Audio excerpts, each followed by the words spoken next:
your address. Thank you very much indeed, Gausag, and I'm grateful for the opportunity to be able to speak to, students and those who are also doing practice of foreign affairs, international affairs, diplomacy. And this is something which I think is very important for me as well. So it is not that I'm going to really do a lot of monologue and everybody is going to listen to me. I would rather encourage the participants of this seminar or webinar, if I could say so, to also contribute after I've spoken. Then, we could take some time off. You could think through some questions and queries, and I'll be very happy to answer those questions. So that is the caveat. So please feel free, keep on noting your questions. If you have any doubts, please keep it. And then after I'm through, then please ask those questions. I'll be very happy to answer to the best of my capability and my capacity. Second thing I want to say is that I will not really be saying anything which you already might have read in a paper, read on Google. I mean, we all have different avenues in today's days and time. That, the first thing that we want to do is to find out anything or everything under the sun. We go to the Google, we type something and get perhaps half-baked response from Google, and then we start building on that. So I would really like to say that I will be speaking from the strength of my practice background, my studies, my exposure, and that is all lived, both in Asia, Africa, and Europe, including in the UN and the US. So I will be giving you first-hand insight, and not something, that you could probably, doubt or go to the Google and figure it out. And so these are the two caveats. One, that keep all your questions and queries with you. And after I'm through, then, you could probably, and I'll be happy to answer.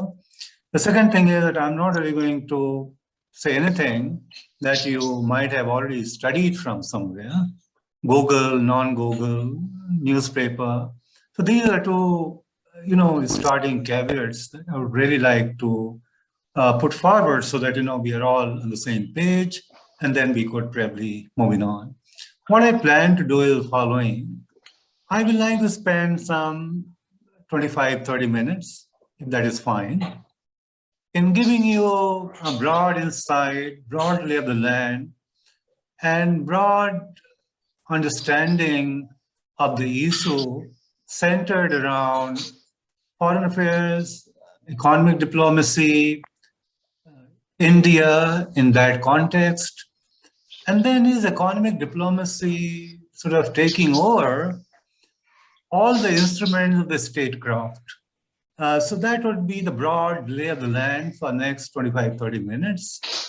And then I'll be open for another 30 minutes if you want, because I've kept 1 hour, full 1 hour for you, where we could probably ask questions and queries, and you learn from me, I learn from you, and then we close. So I hope this is fine as a broad framework for next 1 hour that we all are going to be together talking and thinking and elucidating about economic diplomacy. I hope this is fine, Gaurji. I mean, I hope you're happy with it. Pandey sir, please adjust your camera a little, I mean your laptop. Yeah, a little, yeah. I hope it is okay. Now, a little more. So that we may have a full view. Sure. Yeah. How is it now? I hope. Yeah. Nice, good. So that's the kind of broad lay of the land, and then I stop. Let me go back to my days in the university in Delhi. That was my first class when I went to pursue my MPhil in JNU. And one of my teachers, who was the first teacher on the first day in the classroom, coming to teach major problems of international organizations. And I'll give you the name of the person as well. And he spoke, he was very fine, very, very, renowned man in his own capacity. And after he finished the lecture, which was absolutely outstanding, and then I happened to sort of raise my hands and I said, sir, I'm very grateful for the great lecture that you have given, but I do not really understand where did I get this term, international organization, what is it, how did it really originate, meaning thereby, what is the kind of the theory behind it before we really get into a particular idea, the concept, and the events around those ideas and concepts as we move along. And he said, look, I'm very happy that you asked this question, and I did not really realize that I needed to sort of give a little footnote to what I went on to teach you all in the classroom today. And he was very kind, very gentle, very accomplished. And then he said, if you people do not have any other class or do not want to leave this class, he said, I will be happy to spend 15 more minutes going behind the idea and the concept, meaning the theory of international relations, and how does that apply to ideas, to concepts, to notions, and then how do you really interpret, using all these things, the events which are happening around, something happening in Ukraine, something happening in Russia, something happening in China, something happening in Latin America, something happening in India. And he was so kind, and I can tell you, that was a day when I learned quite a bit, because this was my first day, I was in the first class, and my teacher was no less than Muchkund Dubey. Muchkund Dubey was India's foreign secretary, and he retired as foreign secretary, came to JNU for 3 years to teach.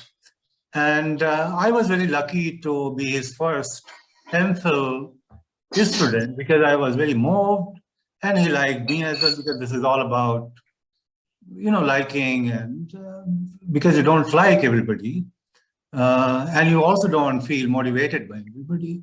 So I had that privilege of being with him, and my thesis was under his supervision. It was 92, 94, long time back, but all that I wanted to say was that before we really begin to talk about any idea, any concept, or any notion, it is very important that we understand the construct, we understand a bit of theory, and then we go and take up that particular subject. So that is a kind of a little, storytelling, so that, you sort of begin to appreciate. It's very important to understand the origin before you get into any concept, any idea, or any other event which might be centered around theory, idea, notion, so that you can interpret the geopolitics, you can interpret what is happening in the economy, so that you can interpret everything around it. So that was a broad aim of mine, to be able to tell you this before we really start. Now we are going to really talk about economic diplomacy.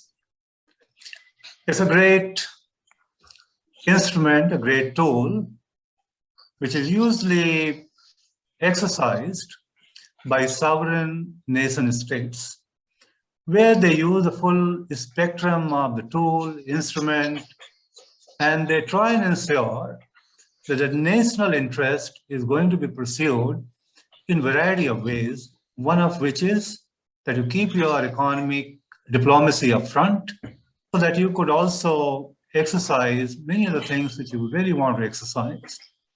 And going a little back, if you really ever study, and many of you might have studied it as well already, when you really try and get into the instruments of international politics, international relations, or statecraft, as I said in the beginning, you will really find four things which are very, very important to remember. And these four things are: the first, diplomacy.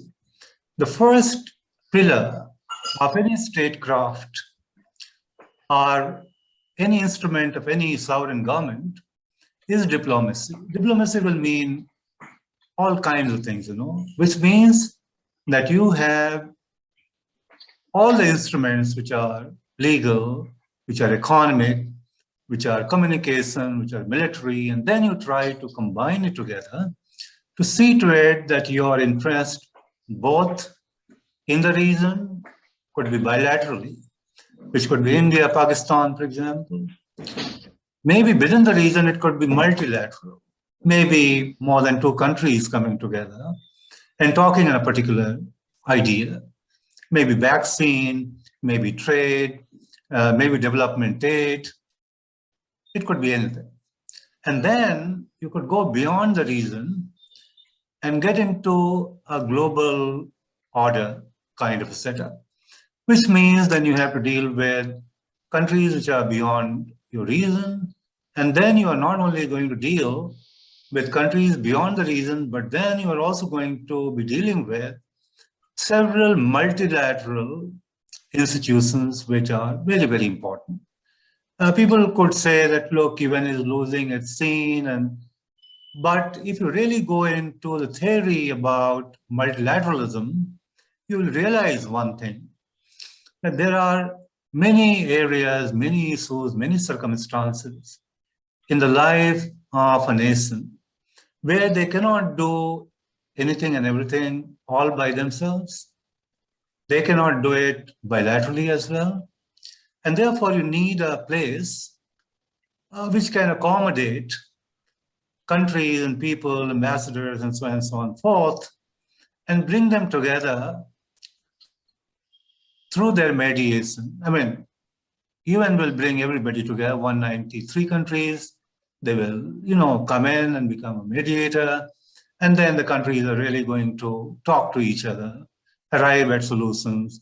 And then they will be implemented in the spirit which is captured in the documents which were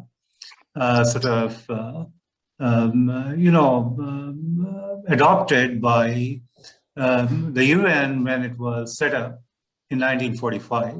And India was one of the founding members of the UN. So then these institutions become very central, very focal, and then they work on behalf of everybody.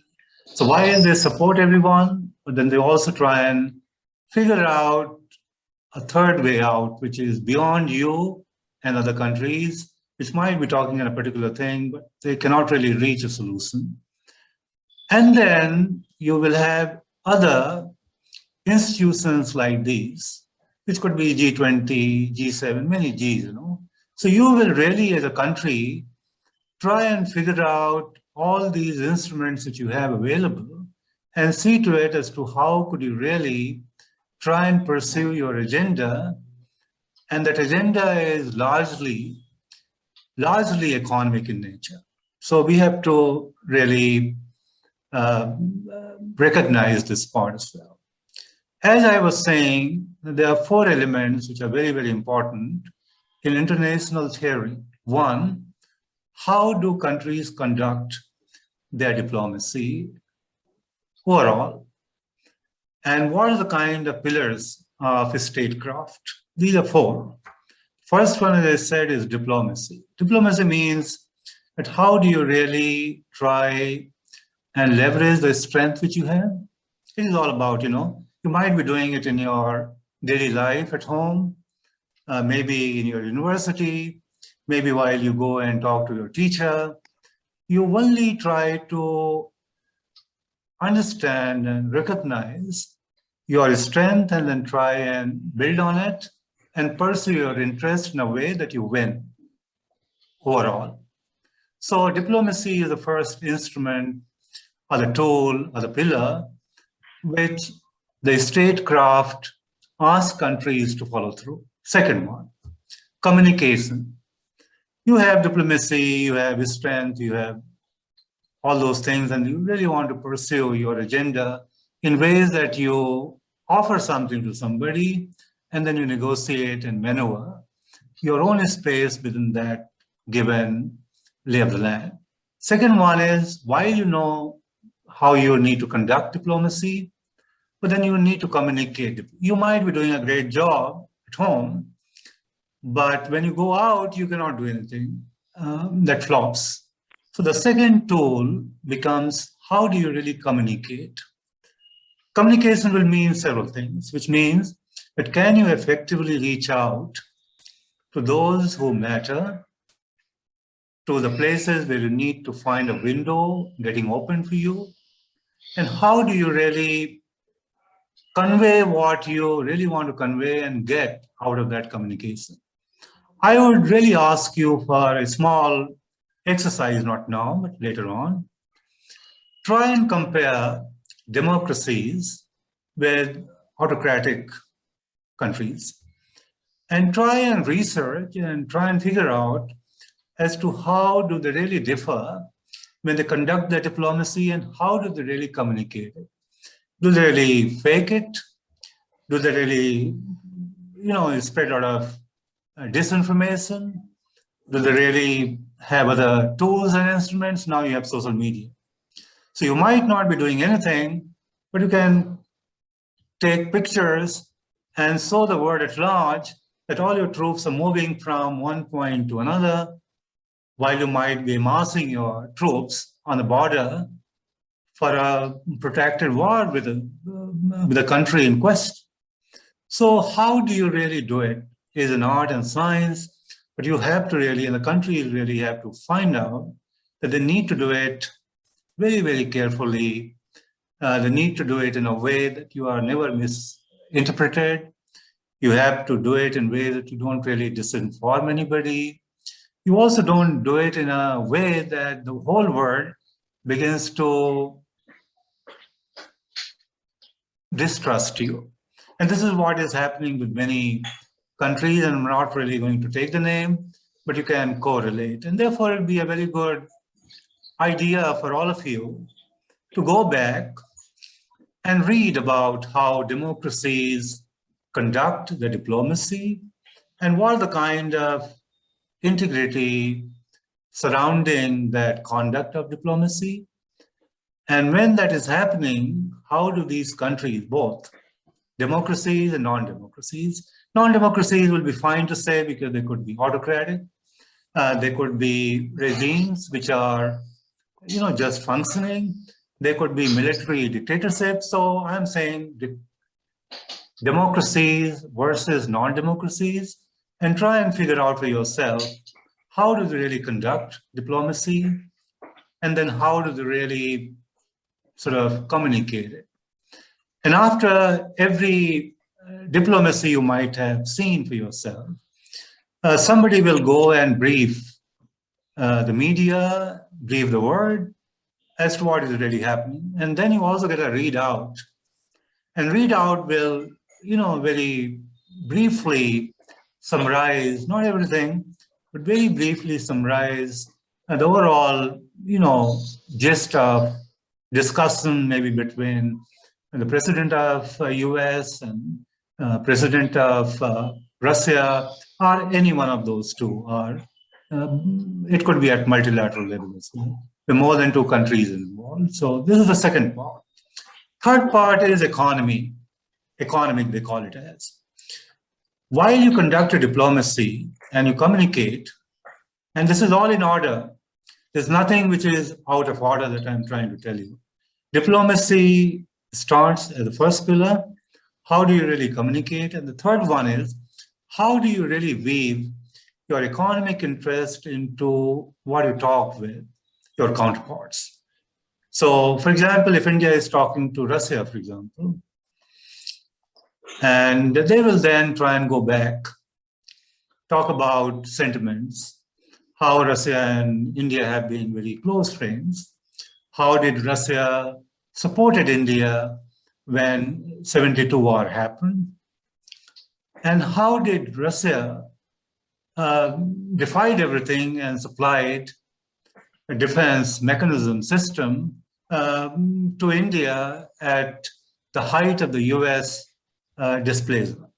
And how did India go and, convince the US that missile system will be a waiver because India has genuine geopolitical concerns, and India needs S-400, which US also does not have. And that waiver came from the US, despite US has continuing sanctions against Russia, given the fact that US and Russia are pulling along pretty well. And US wanted to do it because US also feels that in case they cannot handle President Putin, they could go to President Putin through India. So diplomacy does not go in a very plain way. It goes in a very, very circuitous way. It goes in a very, very diplomatic way, in a way. It maneuvers things, and then it does not only talk about now, it also talks about tomorrow, and it also talks about what has really happened. So whenever some of you could probably have this opportunity, you will see two diplomats talking on a particular issue. So you'll not only talk about what they need to talk, but it'll be all, handshake, some good vibes. Then they will talk about what they need to talk. And then they will talk about what today they have been talking about could lead them to what might happen tomorrow. So economy and economic issue, or the economic part is integral part to diplomacy.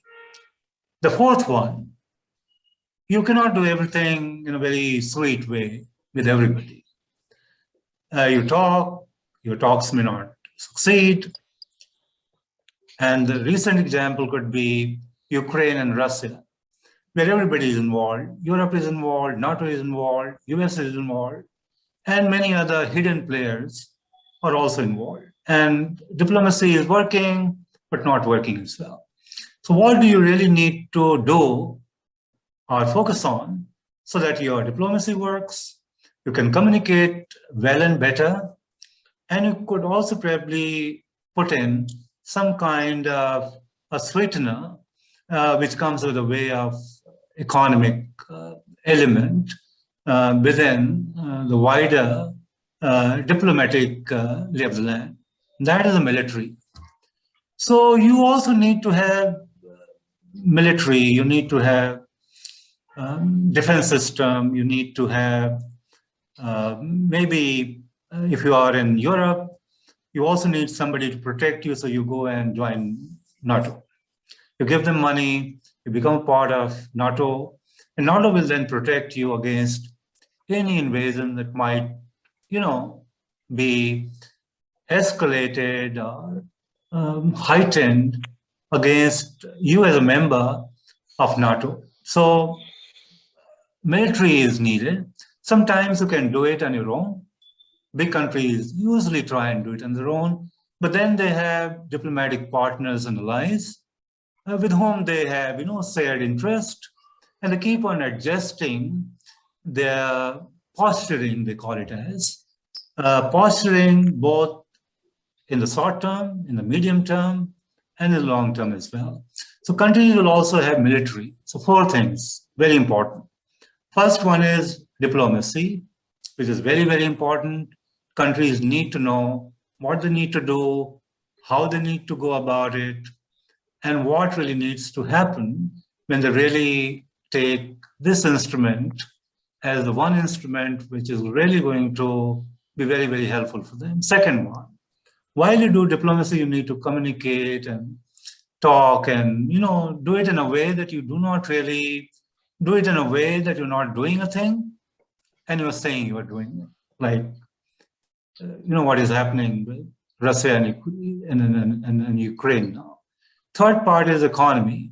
You have to really show some carrot, because without the carrot, no diplomacy ever succeeds. So economy needs to be embedded into it. And finally, if none of these three things work, then you need to have your military, you need to have your special forces, you need to have defense system, and you might really need, if you're really surrounded by rocks, you might need to go nuclear as well. It is not that you are really going to fight with anybody using your nuclear weapon, but then there's a deterrence, which is very, very important. And this is where, if you really read the history of countries which went nuclear, you'll find that, why did they really do it? What was really going on into their mind? And they thought, look, if we don't do it, then our security could be in jeopardy.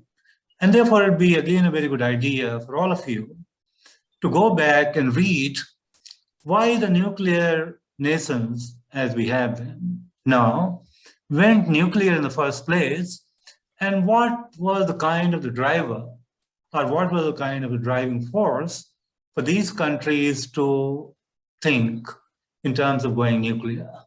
So you could really read about China, you could read about Russia, you could read about US, you could read about India, and again, you could read democracies versus non-democracies. So some do it for certain purposes, but then it is very important for all of us to know that what really went into the mind of these countries, which are the nuclear powers today, before they really went and exploded their nuclear device, before they really began to, work on ICBMs and things of that kind. So this is a broad framework, which is very, very important for all of us to understand before we really begin to appreciate the notion of economic diplomacy. And economic diplomacy, if you really derive the notion of economic diplomacy, it is not a constant kind of a notion at all. It's a dynamic notion. It keeps on sort of moving up, moving down, going sideways, depending on where you are, which means your economic strength, your military strength, how you communicate, and how you conduct your diplomacy. Again, those four things. And therefore, economic diplomacy could be very easily get derived out of these four elements. And it is the instrument which sovereign states, if there's a military regime and they're trying to do some economic diplomacy, it is not counted in as any form of economic diplomacy. Usually it is to be done by a state which has to be sovereign, and sovereign state has to deploy all these four instruments to be able to find a solution to a problem or get it going in a way that they could probably have friendly relations with the countries. They could probably have, maybe trade interest with certain countries. It could be at bilateral and multilateral level. It could be the collective coming together. Like if you read about what really happened a year away from today, was that RCEP, which is a regional trading bloc, which India at the 11th hour decided to go out of it because they said, we do not feel that we are really going to benefit much out of it. And then we are withdrawing ourselves from RCEP. So economic diplomacy is a full spectrum economic tool which sovereign nations usually deploy for those purposes, doing their diplomacy, doing effective communication, getting involved into trade and commerce, and so on and so on forth. And finally, they also try and sometimes mix and merge the military with economic diplomacy as well. For example, if we go back to what is happening in Europe and in Russia, you could not really deny look, I mean, it is a pure military kind of a thing. You cannot say it is a pure diplomacy. You cannot say it is pure economy. You cannot really say it is only communication and communication. It is all sort of enmeshed with each other. And if I could really take, for example, what is happening in Europe, and you have Ukraine, you have Russia, main, participants of the crisis, but then you have NATO, you have EU, you have Britain, which is no longer the part of the EU, but the security is all shared security.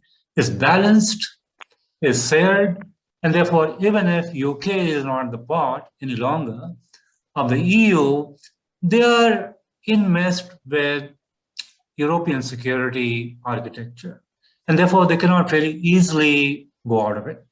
And then you have the US.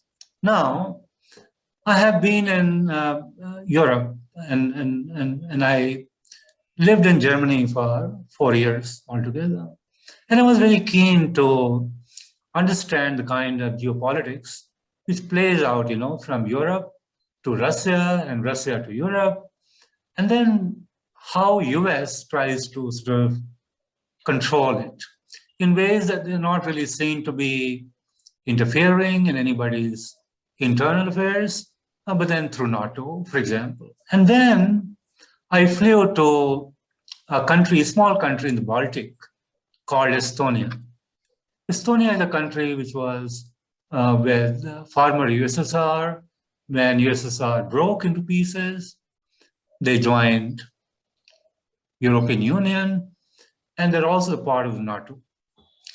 And I went to Estonia, and then I talked to some people, and they said, it'd be a very good idea for you, to me, but I go to a place called Topa, T-O-P-A. You could Google and try and figure out what Topa is all about. So I took a taxi in 1.5 hours from Estonia, the capital. I went to Topa, and Topa was a pretty fantastic place. It was winter, it was snowing, it was raining as well, a lot of sleet, very cold. And then I went to the place as I was told by my colleagues in Europe. And what I find in Topa is there is a NATO military setup, and 50,000 soldiers were manning that military complex in Topa in Estonia. So I got a chance to meet with the commander. And I talked to the commander, and the commander said, look, every day, he said, look, if you stay here for a week or so, you will find that every week there are 20 Russian military jets getting into Baltics, doing some flying for 15, 20 minutes, because they do not really cross the air defense system. They will remain within their, air defense system, but then they come so close that you will feel threatened. You will feel that they're going to attack you. And then what happens is when Russians do it, if they are into their air defense for more than half an hour, commander told me that we have express authority from the NATO that we will fly our, they call it as special equipments, which could mean drones, which could mean other intelligence systems in the sky, including the satellite. And they say we could even fly our military jets to chase Russian military choppers away from the Baltic. So all that I'm trying to say is that when diplomacy is played out, it is no longer one part of it. It is therefore everything combined together, so that people you are dealing with, they could be of any kind. They could be democracies, they could be military regimes, they could be authoritarian systems. So you need to really put all your instruments, which are diplomatic instruments, on the table, like a doctor going to operate and laying out all the instruments. Maybe the doctor doesn't need a certain kind of a Caesar, but he will keep, or she will keep all the required instruments on the table before starting to operate his or her patient on the operating table. So diplomacy works out in a variety of ways, and economic diplomacy is a part of it. And we have to really look at any kind of diplomacy in a full spectrum way. That what is it? What is the problem? How is it being played out? And I can tell you, whatever is happening between Ukraine and Russia is nothing to do with Ukraine and Russia. It is everything to do with the Germans. And it is all about energy security. And the Europeans are very, very, what should I say? They will give you anything and everything. And this is what they're doing with Americans, provided somebody can come from outside and tell them that we will take care of your security, you need not worry about it. It could be energy. Russians are the ones who supply 48%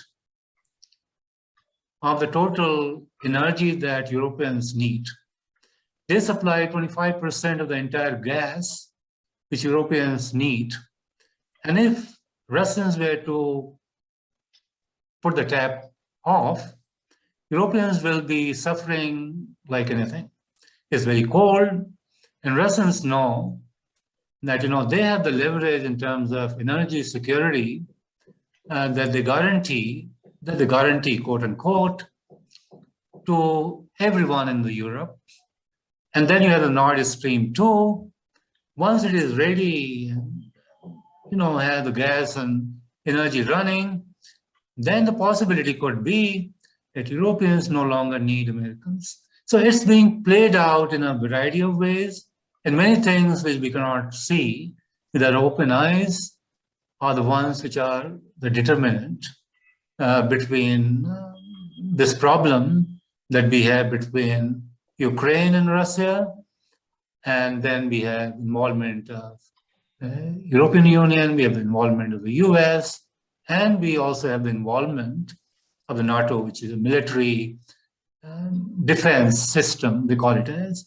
They say we're not an offensive system, we are a defensive system, and within our overall article of association, we will operate. And they have a very interesting, and you should all go and read the charter of NATO. And I had an occasion and a privilege to go to NATO when I was in London School of Economics as a chevening scholar. As a part of our, overall tour, they call it as academic or study tour, I went to NATO in 2011, met with the commanders, and it's out and out a military system. Everybody, including US ambassador to NATO, is a 4-star general and not a diplomat. So NATO is full of military people. The thinking is, if somebody is hitting you, you have got to hit them very hard. It's a very military, technical kind of a place where you have everybody, even the person sitting on the reception, comes from some military background. So we have to really look at this diplomacy part from a variety of angles, and no diplomacy is military alone, no diplomacy is political alone, no diplomacy is economic alone. These all things will come in and mess up. They will merge, they will mix, and they will create a variety of options or instruments for negotiating parties. And we need to really understand and recognize and realize it as well. Finally, when we look at India, India, is a democratic country. We have, different political parties.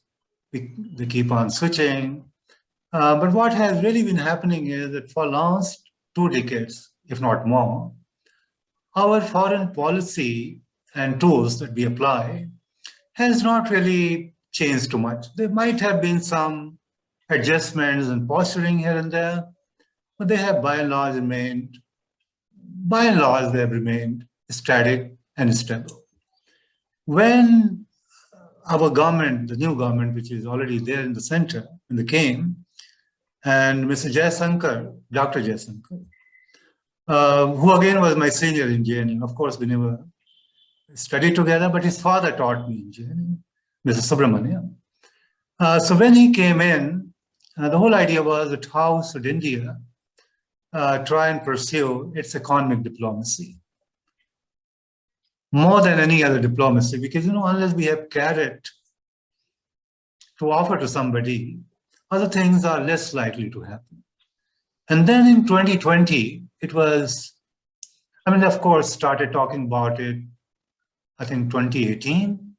And in 2020, it was December 2020 when we had COVID and all of that.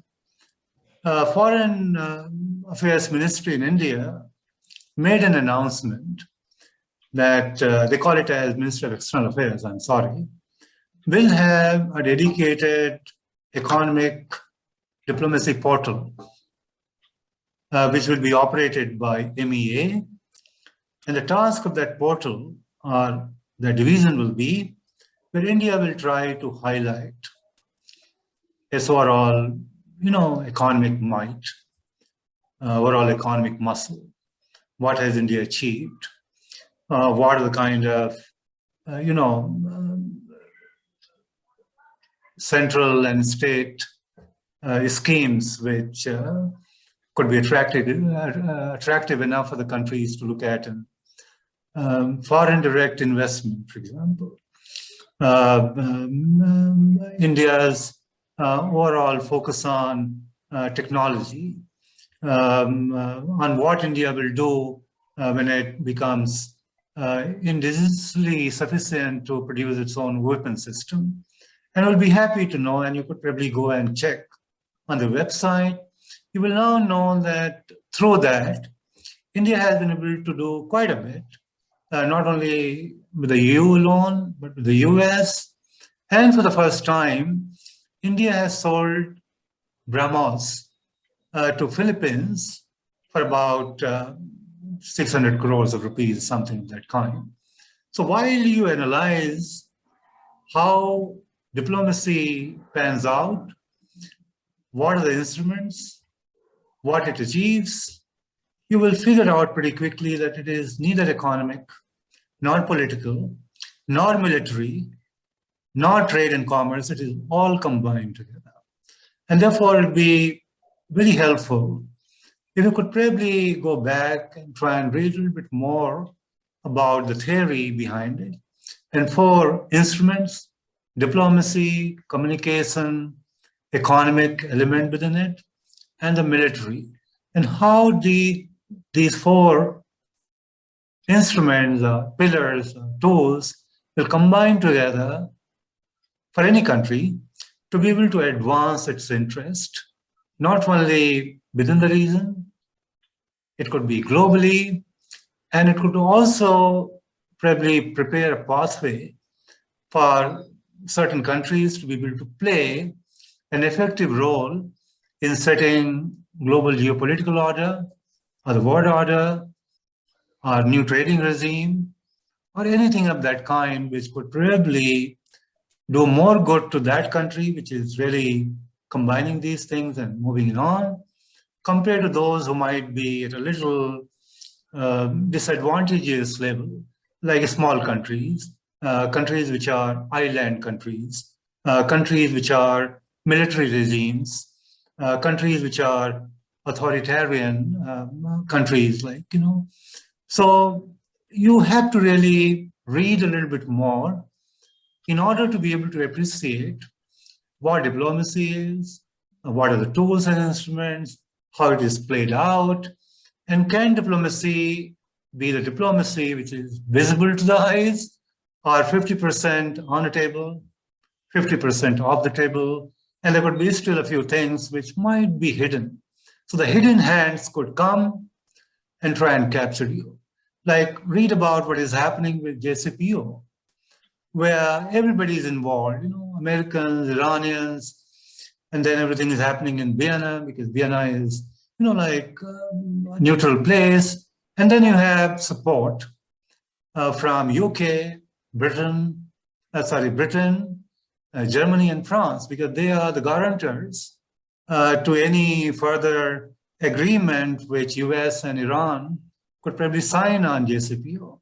So it'll be a very good tool to sort of look at and always try to know about the tool, read the notions and ideas and what it is, and then try and play it out in the context of a particular event. So that will really give you better focus, better clarity, and then you could probably begin to correlate a particular event to how it is being played out, what is really happening, what is half out, half in, are there some hidden hands which might appear from behind and capture you? So diplomacy is all about how do you really combine your strength, and economic strength could be one of them. Because India did not pursue that because we were still, trying to come up. And when we thought we are at a level that we could pursue economic diplomacy, in 2018, we started thinking about it. And now we have a full-fledged division within MEA in India, which is pursuing economic diplomacy. And every ambassador and every high commissioner going away from India to any capital around the world is given a special training on how could they probably conduct economic diplomacy and try and bring more money in, get more FDIs, and try and paint a pretty good picture of integrity, value, systems, and open arm, kind of a welcome gesture or posturing, which could be spread out through ambassador's office and world capitals, so that all those things could probably happen. So this is how countries try to leverage these tools, these instruments, how they play it out, and they normally play it out in a full-fledged way, depending on at what level of competence they are at. So if they have to do economic diplomacy, then they have got to be fairly good. Chinese did it pretty well. Europeans did it pretty well earlier on, no longer now. This is what Americans did pretty well earlier on, no longer now. So you have new countries emerging on the horizon, some from Africa, some from Asia. And I can tell you that the coming decade, if not more, is really going to belong to how Asia and Africa will probably play their cards and tools and diplomatic instruments, only for three reasons. One, they cover 3/4 of the earth. They're all over. And nobody can really ignore Asia and Africa at all. When I say they cover 3/4, it is not only the size of the continent, but also the people. 7.5 billion people, 3/4 of them. Third, they have a lot of things which are happening. Like if you go to Africa, you'll find them doing much better in certain cases compared to India when it comes to drone, when it comes to innovation in agriculture, when it comes to IT, banking. I'm telling you, you will really not be able to believe yourself the way they are progressing. Now, this part of the world, you have, I'm not really saying China, India, Russia, Japan, Korea.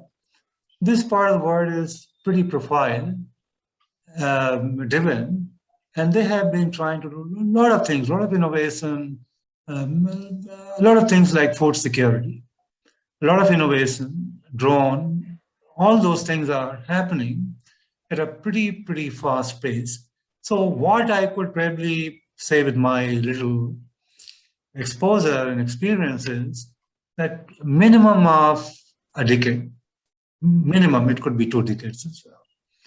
where nobody will be able to really ignore how Asia and Africa will probably maneuver the whole thing. And that is where you must also read what is happening between these countries, South-South cooperation, or South-South cooperation with the North, triangular cooperation. So you will also figure out how could Asia together try and go and negotiate on trade in WTO, or how could Asia and Africa together be a part in International Solar Alliance, which is a treaty-based organization led by India now, out of Gurgaon.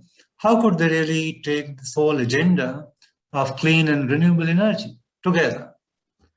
So you will also figure out that there is a lot which India and some other country in Africa could do together, or Asia and Africa together could go and do something together, or how could Asia, Europe, and Africa, certain things could be done there as well. EU, in order, look at it. EU, in order to stop migration from outside, they said we are setting up a $100 billion fund, Africa fund, and we will try and spend that money on educating people in Africa, taking care of their health, taking care of their economic opportunities, and also put money so that the trade and commerce could develop and people need not leave those countries and come to Europe to make our problems much more acute and much more difficult. So diplomacy is all about what you do, how you do. It is all about communication. It is all about how you conduct yourself, how you sweeten your deal, and how you really put your military as a deterrence. Not that you're going to really ask your military to go and fight war every day. It doesn't happen that way. But if somebody knows, there are 20 people behind you, they will think twice before they really, could go out and do any harm to you. So this is how a diplomacy overall works. And economic diplomacy is a part of it. And I will really encourage all of you to see what India is doing in that particular context. In 2020, they announced that foreign affairs, external affairs will have a dedicated division called Economic Diplomacy Division. And their task would be to, take India's economic muscle and strength out and get money back to India by way of investment, FDIs, and maybe more of the diaspora money coming in. Because if I am living in Europe, why should I send my money to India? I could probably send my money to India only if I feel India is doing well, is a stable economy, I can get higher return of interest on my money, and my money is safe and secure. And then overall, there's a predictable policy regime. So, I, being an Indian living in Europe, may not send my money to India because I'm not convinced about. And therefore, economic diplomacy is not all about between countries, but it plays out in a multiple variety of ways to strengthen a country's interest, normally and formally, economic interest abroad. So that's a broad kind of a picture and broad lay of the land when you talk about diplomacy, when you talk about economic diplomacy, what is happening around, and how are some countries taking a lead and others are following. Like India used to follow many countries, until about 2000.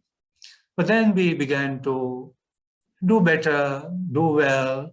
Our economy began to grow 5 trillion, whichever way you look at it.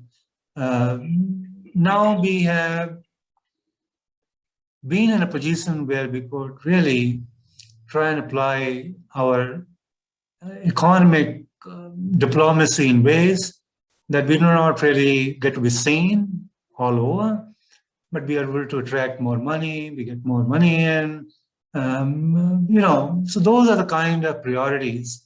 And I'll also say, all of you, that look, there's a book called, it is written on China. It is about wealth and power. Google and try and lay your hands on to this particular book. It only says that, look, you cannot be politically or militarily more powerful unless you become economically powerful. So economics ultimately acts in a variety of ways. It gives you leverage, it gives you more money, it portrays you at the global forum in a different form and manifestation, and therefore it is economics, which in coming years will really play a fairly sizable part, and everything else, politics, military, technical issues will follow economic diplomacy, but we could never try to think that, look, economic diplomacy is everything, and politics is not needed, military is not needed, and other things are not needed. It will all happen, but theories say, and we can see it on the ground as well, China is a case in point. They tried to build their economy before they came out and said, by 2048, we will be economy number one in the world, leaving US behind. They did not say it unless they really could cobble up their economic strength, and that really gives you many other strengths in your economy. If you have money in your pocket,